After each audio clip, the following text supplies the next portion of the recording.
Hey guys, we just finished reading White Crane, and I thought it might help for us to see some of the images in the story a little bit better for some of us. So, you know me, I'm just doing this thing. I started to draw. So we have, for the characters in the story, we have the old man, and we have a wife, and we have the white crane, and we have a girl. Those are the characters. And the characters in the story, they answer the question, who? Okay. We then got to the setting, and I was looking back at our story, and I think that the setting really, if you read closely in the story, this story is from, it tells us right in there, it's, I believe it's from Japan. So that said it's right in there, and then I didn't find it. But we can definitely tell that in the parts of it, it is out in the woods. We see that there's a tree, you know, and that there is lots of snow on the branches of this tree, and that parts of the tree here is kind of like this. There's more.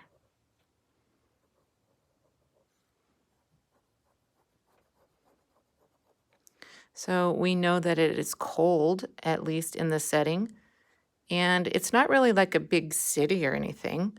So we could say that the setting is in the woods, or we can say it is in the village, because we know he's hunting. And another thing we know about the setting right now is the wind is blowing and snow is falling, so it's cold. And because we see in the picture, I think some things about like the door that the old man is opening, right? It is totally made of wood, and it has some old kind of things on it, things we wouldn't see today. So, you know, when the old man kind of peeks out from the door to look out and see what's happening here, um, you know, he has this beard. We can get a sense that this story is set in the past. Plus, they talk about we don't see you know, any cars, right? Or a big skyscraper or something that would tell us we're in a city. Okay, just some of my thoughts on setting. Now, we get to problem. The problem happens early on in the story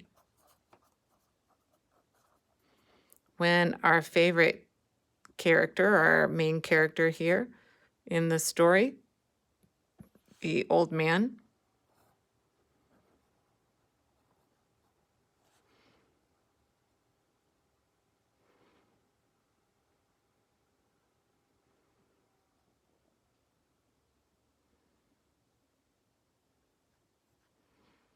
he's really hungry. He doesn't have he can barely make it home, and it's windy. And then he sees inside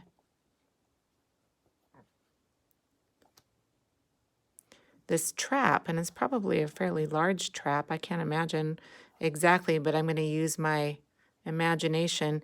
He sees a very beautiful, large bird trapped inside. I'm just going to use sketching for my brain right now, not worry about everything being just perfect. But he sees this beautiful bird trapped inside. There's its long, slender legs. It's beautiful, and it's trapped.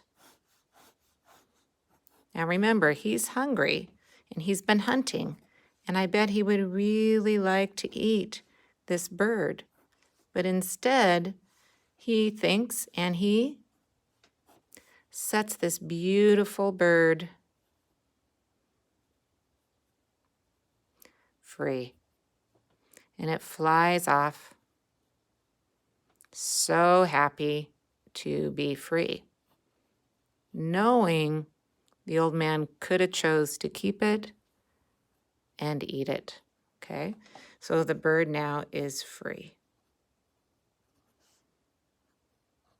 Okay, so we've talked about the story parts of the problem. The next story parts that we need to talk about is the rising action. But that is where we stopped today, so I'm going to stop right here for now and get my thoughts together about how to sketch the rising action for you.